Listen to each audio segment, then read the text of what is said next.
Throughout the years, the Kremlin, under Putin's rule, did everything in its power to establish a new dictatorship in Russia, imprisoning and even killing opponents, invading other countries, and of course, usurping the power. It may be surprising to some that there are still regular elections held in Russia to this day, but these elections are far from being transparent or democratic.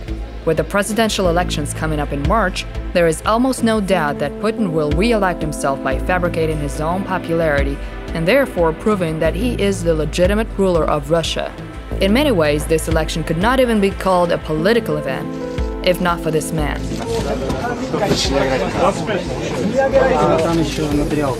This is Boris Nadezhdin. He is a Russian politician and he is challenging Vladimir Putin for the presidency.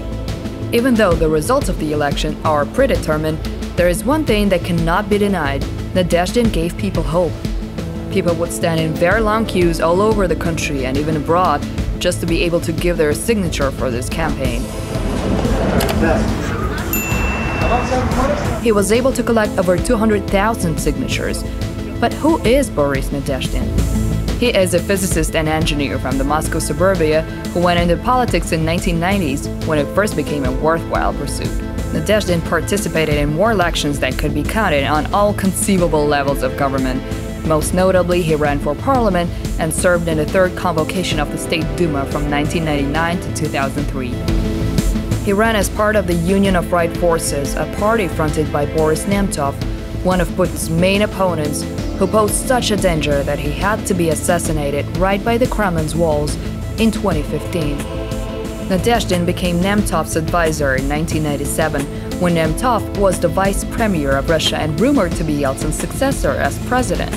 In 1998, Nadezhdin served as aide to Sergei Kiriyenko, who was prime minister at the time, and who is now one of Putin's top functionaries.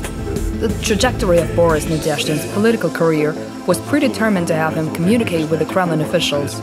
His role was to be a bridge between the Kremlin and opposition parties, such as, for example, the Union of Right Forces used to be. And he does not shy away from his own responsibility in what happened to Russia. I am also directly responsible for the current authoritarian regime. I supported all of Putin's ideas. You could say that the Federation Council was choked using my hands. But when Putin arrested oligarch Mikhail Khodorkovsky on fabricated charges because he was pursuing a political career, Nadezhdin uttered his most famous phrase. If he doesn't banish all these Chekists and prosecutors, then a task must be undertaken to throw him out of the president's seat. It must be taken seriously. If this task is too scary, then the best way is to leave the country. That is all. When Russia invaded Ukraine, Nadezhdin became one of the few voices of peace on Russian state television. Why did the propagandists let him on their shows, you might ask? Because they treated him as a liberal punchbag. It is a common genre on Russian television when the host, along with some so-called patriotic speakers, gang up on someone with liberal views to make them look weak and lost. Nadezhdin knows that going against propagandists directly is risky and might lead to a prison sentence. And the propagandists know it too. Please explain to me how the blood of the children of Donbass and the tears of women could be made up for by bombing Lviv, Odessa, Mykolaiv, Zaporizhia. Please explain. There are the problems of the 5 million of Donbass residents. You're saying that in order to protect them, their only weapon against Nadezhdin is to scream over him. Вы меня слышите? Вы меня слышите, Борис Борисович? Что, Борис? Большая разница. Какая нам разница? Ты что, действительно прикидываешься? А вы направьте. Это потом перекочевывает. Take a look at this clip, which perfectly exemplifies the attitudes among propagandists and Kremlin officials in Russia. Ageism at its finest. if you were to ask 30-year-olds or 20-year-olds about this collective West, which means us harm, about the Russian idea and rebuilding the empire, they will say, oh my God, the old men have lost their minds. Have no life experience, so there is no reason to ask them about anything. Boris Nadezhdin is not a political leader of the first rank. He always played auxiliary and aiding roles, but not because he failed to become a leader, but because this was not his ambition. And Nadezhdin is honest about it. and says so himself.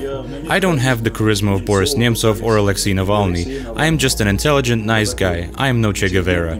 I don't have the intellect of Yegor Gaidar, who was a great economist and a fantastically bright and educated person.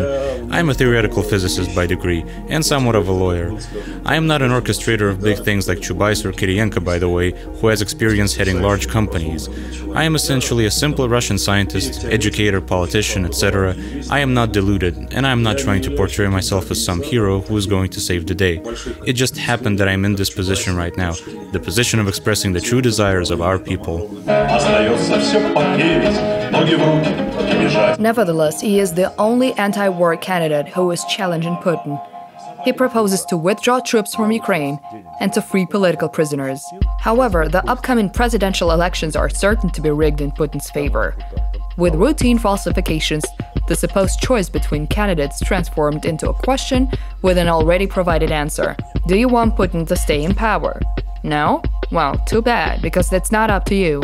Even though Boris Nadezhdin received the necessary number of signatures, the Central Election Commission denied him registration as a presidential candidate on February 8th. The official explanation of this decision was the large defect rate of the signatures that were submitted.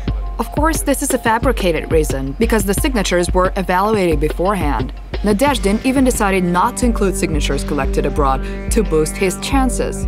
He is planning on appealing the Central Election Commission's decision in the Supreme Court, but even that is extremely unlikely to succeed. But in any case, he has already played his most important role. He gave people hope and showed that there are in fact a great many people in Russia who are against the war and who want to live in a prospering and forward-thinking country.